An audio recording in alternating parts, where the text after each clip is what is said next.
So என்ன பார்க்கலாம் அப்படின்னா டேலியில் ஷார்ட்கட் கீஸ் எப்படி யூஸ் பண்ணுறதுன்னு பற்றி பார்க்கலாம். ஸோ ரொம்ப முக்கியமான பார்ட் என்னென்னா ஷார்ட்கட் கீஸ் தான். ஸோ இப்போ நீங்கள் வந்து டேலியில் ஒர்க் பண்ணிகிட்டே இருக்கீங்க. ஃபஸ்ட் ஆப்ஷன் பேஜ் நம்பர் 231 எடுத்துங்க. அதில் ஷார்ட்கட் கீஸ் கொடுத்துருப்பாங்க, யூசர்ஸ் கொடுத்துருப்பாங்க. அதில் ஃபஸ்ட் என்ன கொடுத்துருக்காங்கன்னா கண்ட்ரோல் என்டர். ஆல்ரெடி நீங்கள் படித்தது தான், ஒரு சில ஷார்ட்கட் கீஸ் மட்டும் இப்போ புதுசாக சொல்லித்தரேன். இப்போ பேலன்ஸ் ஷீட்குள்ளே போகிறீங்க, அதில் கேபிட்டல் அக்கௌண்ட்குள்ளே போகிறீங்க. அதில் போய்ட்டு என்ட்ரு பண்ணிங்கன்னா உங்களுக்கு இதில் ஸ்க்ரீன் வந்துருக்கும். இல்லை ஆல்ட் எஃப்னு கொடுத்தீங்கன்னா டீட்டெயில் வரும். இதில் இங்கே கொடுத்துட்டு இந்த இடத்துல என்ன பண்ணுறேன், கண்ட்ரோல் கொடுத்து என்ட்ரு கொடுக்குறேன். அப்போ என்ன பண்ணிக்கலாம், நம்ம ஏதாவது சேஞ்சஸ் தப்பு பண்ணியிருந்தோம்னா அதை மாற்றிக்கிறதுக்கு இதை யூஸ் பண்ணிக்க முடியும். ஓகேங்களா? இது என்ன சொல்லுவாங்கன்னா உங்களுக்கு கண்ட்ரோல் என்டர். அப்புறம் கண்ட்ரோல் வி. கண்ட்ரோல் வி அப்படின்றது என்ன அப்படின்னா, இப்போ நீங்கள் பர்ச்சேஸு சேம் போடும்போது ஏதாவது ஒரு என்ட்ரி போடுறீங்கன்னா கண்ட்ரோல் வி கொடுத்தா என்ன ஆகும், இன்வாய்ஸ் மோடுக்கு மாறும். அது எங்கே இருக்குன்னா இது ஒர்க் பாருங்கள், அக்கௌண்டிங் இன்வாய்ஸ் அப்புறம் வவுச்சர் இன்வாய்ஸு. அப்போ நீங்கள் கொடுத்து கண்ட்ரோல் கொடுத்து வி 2 கோடு போட்டாங்கன்னா கண்ட்ரோல், ஒரு லைன் இருந்ததுன்னா அது வந்து ஆல்ட்டு. அப்போ கண்ட்ரோல் வி கொடுத்தீங்கன்னா சேஞ்ச் ஆகும், மறுபடியும் கண்ட்ரோல் வி கொடுத்தா மாறிடும். ஸோ வெளில வந்துடுங்க. அப்புறம் ஷார்ட்கட் கீ வந்து alt plus C. Alt plus சின்றது நீங்கள் ஆல்ரெடி படித்தது தான். ஒரு என்ட்ரி போட்டுட்ருக்கீங்க, என்ட்ரி போடும்போது அந்த இடத்துல நேம் இல்லைன்னா அப்போ ஆல்ட்டு சி கொடுத்தீங்கன்னா உங்களுக்கு க்ரியேட் ஆகும். அப்போ க்ரியேட் பண்ணுறதுக்காக யூஸ் பண்ணுற ஷார்ட்கட் கீ தான் ஆல்ட்டு சி. அதுக்கப்புறம் alt F1, alt F2. Alt F2ன்றது உங்களுக்கு ஆல்ரெடி தெரியும். ஆல்ட் F2 கொடுத்தீங்கன்னா சேஞ்ச் பீரியட், மேலேயும் கீழேயும் ஃப்ரம்மும் டூவும் கொடுக்கறதுக்காக யூஸ் பண்ணிக்கிறது. ஓகேங்களா? இது வந்து ஆல்ட் F2ன்றது சேஞ்ச் பீரியட். இல்லை இன்னொன்றும் கொடுக்கலாம். என்ன அப்படின்னு சொல்லி பார்த்தீங்கன்னா, இப்போது எக்ஸாம்பிள் வந்து பார்த்தீங்கன்னா ஏன்னு கொடுக்கலாம், அதுக்கப்புறம் எம்ன்னு கொடுக்கலாம். கொடுத்தா என்ன சார் ஆகும் அப்படின்னா, ஏ stands for April, M stands for March. இது சும்மா ஷார்ட்கட்டாக யூஸ் பண்ணுறது. எல்லா கீஸும் ஜான்வரி அப்படின்றது ஜே கொடுத்தீங்கன்னா இப்போது 1 வந்திருக்கு. எஃப் கொடுத்தீங்க அப்படின்னு சொன்னால் பிப்ரவரி வரைக்கும் வரும். அந்த மாதிரி நீங்கள் மந்த் வைஸாக யூஸ் பண்ணுறதுனா பண்ணிக்கலாம். Alt F2.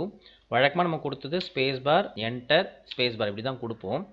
அதுபோல் என்ன கொடுத்தீங்க அப்படின்னு சொல்லி பார்த்தீங்கன்னா நீங்கள் டேட் வைஸாக கொடுக்கலாம். 1/4 கொடுத்து அதுக்கப்புறம் 31 அந்த மாதிரிலாம் போட்டு நீங்கள் கொடுத்தீங்க. இது என்னென்னா அந்தந்த மந்த்தை பேஸ் பண்ணி கொடுக்குறது. இப்போ வந்து பார்த்தீங்கன்னா ஜே அப்படின்னு கொடுத்து என்ட்ரு பண்ணால் உங்களுக்கு 1/1 தான் வரும், ஜூன்னு வராது. அதுமாதிரி பார்த்தீங்கன்னா திரும்பியும் ஜே அப்படின்னு சொல்லி கொடுத்தீங்கன்னா மறுபடியும் என்ன ஆகுது, அந்த ஃபஸ்ட்டு மந்த் தான் காமிக்கும்.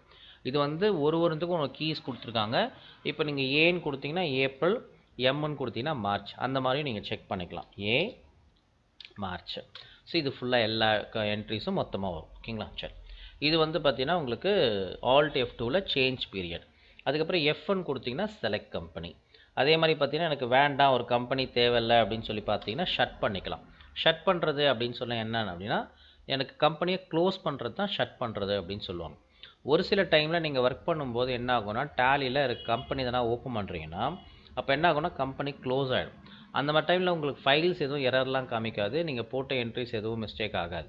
ஆனால் என்ன ஆகும்னா க்ளோஸ் ஆகிடும். அப்போ திரும்பியும் நீங்கள் வெயிட் பண்ணணும். வெயிட் பண்ணிவிட்டு ஃபஸ்ட்லேருந்து ஓப்பன் பண்ணி தான் வரணும். ரொம்ப ரேர் கேஸில் தான் வந்து க்ளோஸ் ஆகும். ஏதாவது டேலியில் எரர் இருந்ததுன்னா மட்டும்தான் க்ளோஸ் ஆகும், இல்லைனா உங்களுக்கு க்ளோஸ்லாம் ஆகாது. ஸோ இப்போ பாருங்கள், உங்களுக்கு கம்பெனி இப்போ க்ளோஸ் ஆகிருக்கு. நான் உங்களுக்கு ஓப்பன் பண்ணி காமிக்கிறேன். இப்படி வரதுக்கு நிறைய சான்ஸ் இருக்குது, நிறைய பேருக்கு வந்திருக்கும் அந்த மாதிரி. ஸோ அது வந்தால் ஒன்றும் மிஸ்டேக்லாம் கிடையாது, ஏதோ சம் எரர்ஸில் க்ளோஸ் ஆகிடும். திரும்பியும் ஓப்பன் பண்ணி பண்ணிக்கலாம். இப்போ நீங்கள் ஷட் பண்ணுறதுனா என்னது, ஒரு கம்பெனி ஓப்பன் பண்ணிட்டீங்க, ஆல்ட்டு F1 கொடுங்க, மேலே டாப்பில் பாருங்கள் ஷட் கம்பெனி காமிக்குது. மறுபடியும் ஷட் கம்பெனி கொடுத்துட்டு எந்த கம்பெனி வேண்டாமோ அதை கொடுத்துட்டிங்கன்னா அது க்ளோஸ் ஆகிடும். உங்களோட ஒரிஜினல் கம்பெனி உங்களுக்கு இங்கே காமிக்கும். இது வந்து ஆல்ட்டு F1. அப்புறம் F2. F2ன்றது என்னென்னா டேட்டு. ஒரு டேட்டை மட்டும் மாற்றிக்கிறதுக்கு நீங்கள் F2 யூஸ் பண்ணிக்கலாம். அதுக்கப்புறம் வந்து பார்த்தீங்கன்னா F3. F3 அப்படின்றது என்னென்னா டாகல் பிட்வீன் 2 கம்பெனிஸ். இப்போ சப்போஸ் 2 கம்பெனி இருந்ததுன்னா அப்போ நீங்கள் F3 கொடுத்தா 2 கம்பெனி எந்த கம்பெனி வேணுமோ மாற்றிக்கலாம். இப்போ அதை அங்கே போய் மாற்றணும் அவசியம் கிடையாது, இங்கேயே போய்ட்டு ஃபாஸ்ட்டாக 2 கிளிக் பண்ணால் சேஞ்ச் ஆகிடும். தெரியுதுங்களா? இங்கேயே 2 கம்பெனிக்கு நீங்கள் கிளிக் பண்ணால் கூட மாற்றிக்க முடியும். அதுதான் இங்கே F3 யூஸ் பண்ணி பண்ணுறீங்க. இப்போ இந்த 2 கம்பெனி எனக்கு வேணாம்னு நினச்சிங்கன்னா அப்போ என்ன பண்ணணும், அப்போது ஆல்ட்டு F1 கொடுத்தீங்கன்னா ஷட் கம்பெனி வரும். அதில் எந்த கம்பெனி வேணும் அந்த கம்பெனி சூஸ் பண்ணிங்கன்னா ஷட் ஆகிடும். ஓகேங்களா? அதுக்கப்புறம் நெக்ஸ்ட்டு பார்த்தீங்கன்னா ஆல்ட்டு ப்ளஸ் டி, டெலீட் பண்ணுறது. எனக்கு ஒரு என்ட்ரியே வேண்டாம் சார், நிறைய என்ட்ரிஸ் நான் போட்டிருக்கேன், எனக்கு என்ட்ரி வேண்டாம், இல்லை லெட்ஜர் வேண்டாம், எதுனாலும் சரி உங்களுக்கு அந்த டைமில் என்ன பண்ணிக்கலாம்னா அந்த இதுவை செலக்ட் பண்ணிவிட்டு, ஓகேங்களா, அது சூஸ் பண்ணிவிட்டு அதுக்கப்புறம் என்ன பண்ணணும், ஆல்ட்டு டி கொடுக்கணும். ஒரு வார்ன் பண்ணும், டெலீட் பண்ணும்போது வார்ன் பண்ணும், எஸ்ஸா நோவான்னு கேட்கும். கம்பெனியை நீங்கள் ஃபுல் கம்பெனி டெலீட் பண்ணுறதா இருந்தால் 2 வாட்டி கேட்கும். இது வந்து வெறும் வவுச்சர் அப்படின்றதுனால இது மட்டும் ஒரு வாட்டி தான் கேட்கும். எஸ்ன்னு கொடுத்தீங்கன்னா போயிடும். திரும்பி கொண்டுலாம் வர முடியாது. அதனால் உங்களுக்கு வேண்டானா கேர்ஃபுல்லாக பண்ணுங்கள். இங்கே மட்டும் கிடையாது.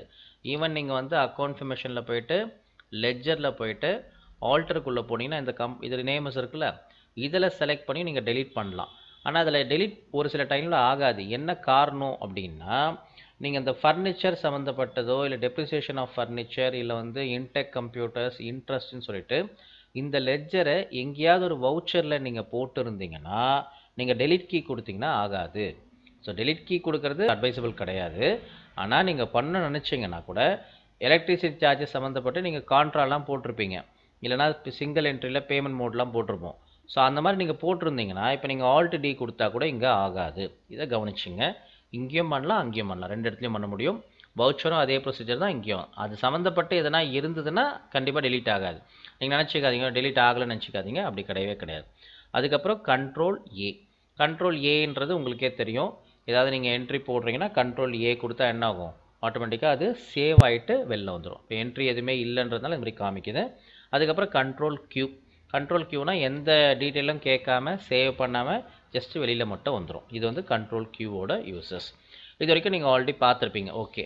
அதுக்கப்புறம் எஸ்கேப் கீ கொடுத்தா ப்ரீவியஸ் ஸ்க்ரீனுக்கு வந்துட்டுருக்கும். அப்புறம் கண்ட்ரோல் என்னு, அப்புறம் control M. So control M அப்படின்றது மெயின் ஃபீச்சர்.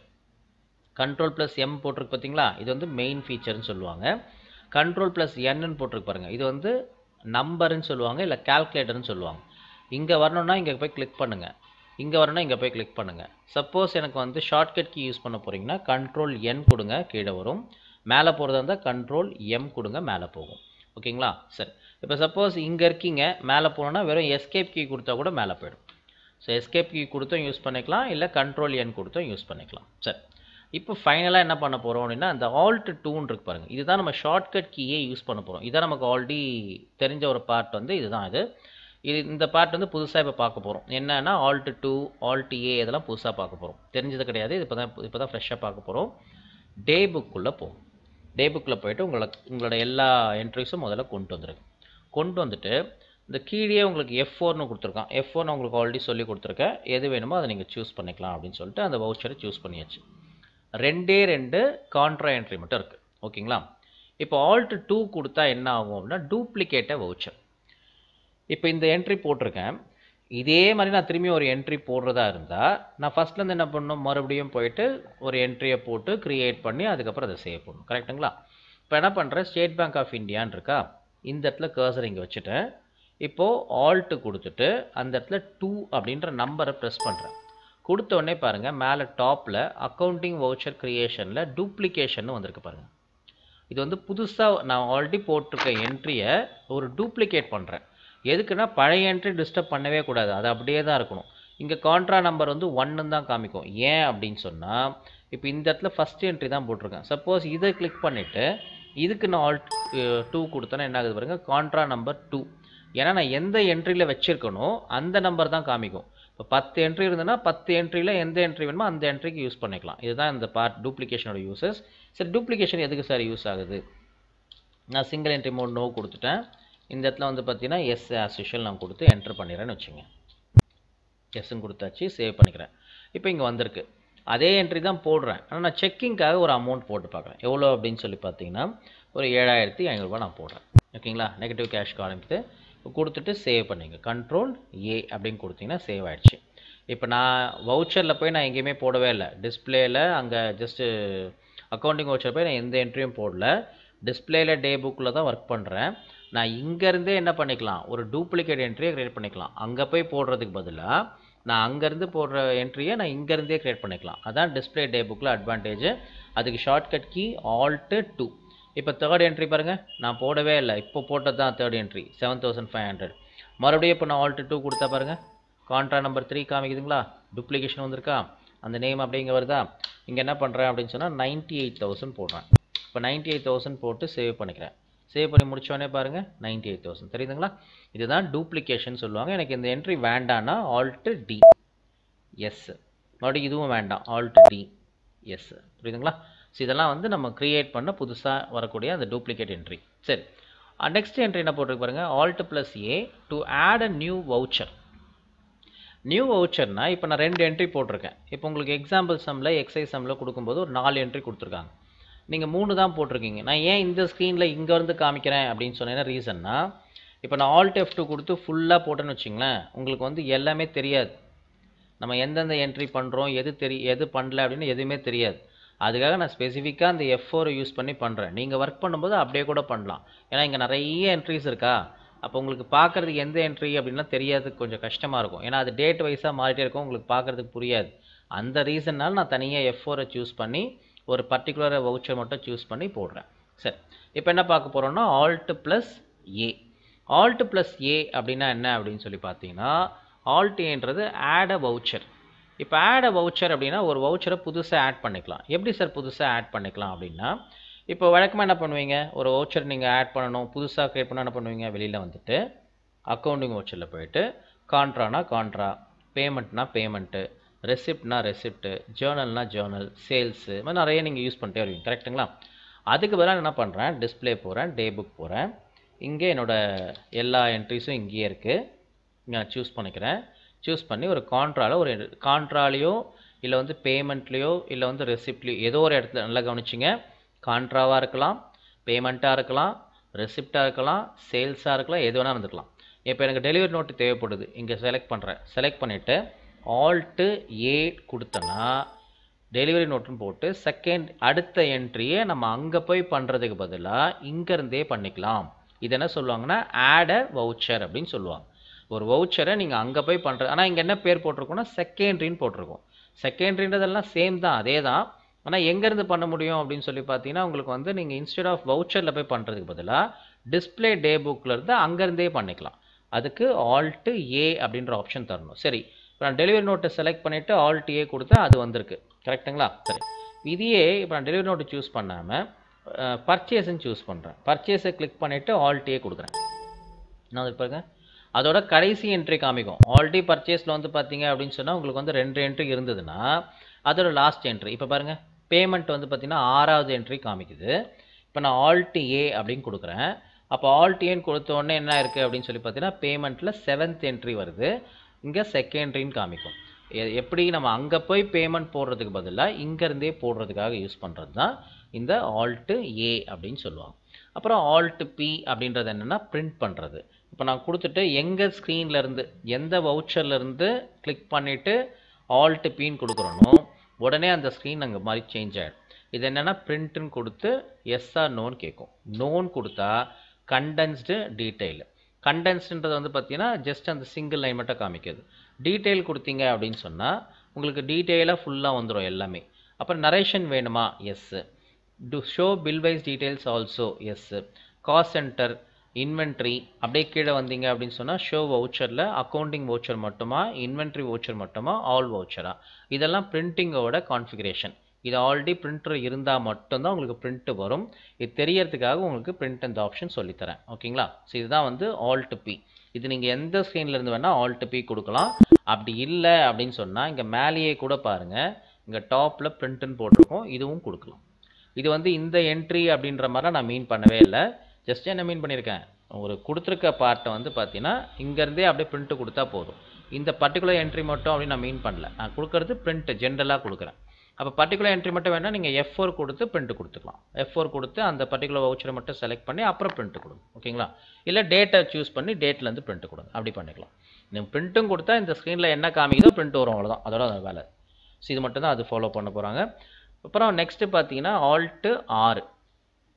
Alt R அப்படின்றது என்னென்னா, இப்போ இங்கே பாருங்கள், F4 கொடுக்குறேன். F4 கொடுத்துட்டு நான் பேமெண்ட்டை மட்டும் சூஸ் பண்ணுறேன்.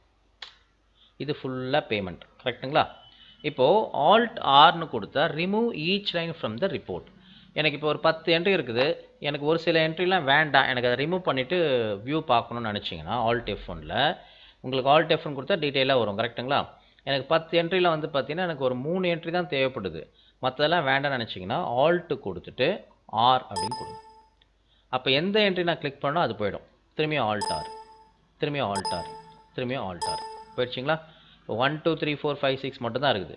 சப்போஸ் நான் இங்கே கிளிக் பண்ணிவிட்டு பண்ணேன்னா கீழே 10 9 8 7 அதெல்லாம் வரும். சரி போயிடுச்சு. இப்போ எப்படி சார் திரும்பியும் கொண்டு வருது? டெலீட் ஆகுச்சானா டெலீட்லாம் ஆகாது. மறுபடியும் நீங்கள் வெளில போயிட்டு திரும்பியும் Alt F2 கொடுத்து பண்ணிங்கன்னா வந்துடும், அது ஒன்றும் பிரச்சனை கிடையாது. இப்போ எனக்கு திரும்பியும் போனதெல்லாம் திரும்பியும் கொண்டு வரதா இருந்தால் Alt S. Alt S கொடுத்தீங்கன்னா என்ன ஆகும் அப்படின்னு சொல்லி பார்த்தீங்கன்னா உங்களுக்கு நீங்கள் என்னென்ன பண்ணியிருந்தீங்களோ அது எல்லாமே வந்துடும். திரும்பியும் சொல்கிறேன், கவனிச்சுங்க. இப்போ நான் வந்து இங்கே 2ல் இருக்கேன், 3ல் இருக்கேன். Alt கொடுத்து R கொடுக்குறேன், மறுபடியும் Alt R. ஒரு லைனும் ரிமூவ் ஆகிட்டே வரும். ஓகேங்களா? சரி, அதுக்கப்புறம் Alt Rக்கு அப்புறம் Alt S இருக்குது, அப்புறம் Alt U இருக்குது. Alt Uன்றது என்னென்னா ஒன்றா வரும். திரும்பியும் 10, 9, 8, 7, 6, 5, 4, 3 இது மாதிரி லைனாக ஒன்றா வரும். Alt R கொடுத்தீங்கன்னா ஒன்றா ரிமூவ் ஆகும். அதுவே Alt U கொடுத்தீங்கன்னா ஒன்றா ரிமூவ் பண்ணதை திரும்பியும் கொண்டு வரலாம். ஓகேங்களா? சரி, நான் இப்போ ஒரு 15 என்ட்ரி ரிமூவ் பண்ணிட்டேன். எனக்கு ஒரே டைமில் திரும்பியும் எல்லாம் கொண்டு வரணும்னு நினச்சிங்கன்னா Alt S. Alt S கொடுத்தா மொத்தமாக வரும். இது ஆக்சுவலாக விளையாடுற மாதிரி இருக்கும், ஜாலியாக பார்க்குறதுக்கு. டே புக்கில் போயிட்டு Alt F2வில் போய் நீங்கள் பண்ணிங்கன்னா இங்கே பாருங்கள், நான் கிளிக் பண்ணுறேன் Alt R. இதை நான் மொத்தமாக எடுக்கிறேன், தெரியுதுங்களா? எல்லா என்ட்ரியும் மொத்தமாக போகுது. Alt R கொடுத்தா மொத்தமாக போயிடும். திரும்பி நான் Alt U கொடுத்தா ஒன்றா வரும். ஸோ இதுவே Alt S கொடுத்தனா அந்த டிஸ்பிளேல என்ன இருந்ததோ மொத்த என்ட்ரியும் காமிக்கும். இது வந்து டெலீட்லாம் கிடையாது, நம்ம மறைச்சி நம்மளோட தேவையான என்ட்ரிஸை மட்டும் பார்த்து செக் பண்ணிக்கிறதுக்காக யூஸ் பண்ணுறது தான் இது. ஓகேங்களா? இதுதான் என்ன சொல்லுவாங்கன்னா உங்களுக்கு ஷார்ட்கட் கீழே வரக்கூடிய எல்லா பார்ட்டும். தேங்க்யூ. இதை மட்டும் நல்லா கொஞ்சம் ப்ராக்டிஸ் பண்ணுங்கள். ப்ராக்டிஸ் பண்ணிங்கனாலே போதும். தேங்க்யூ.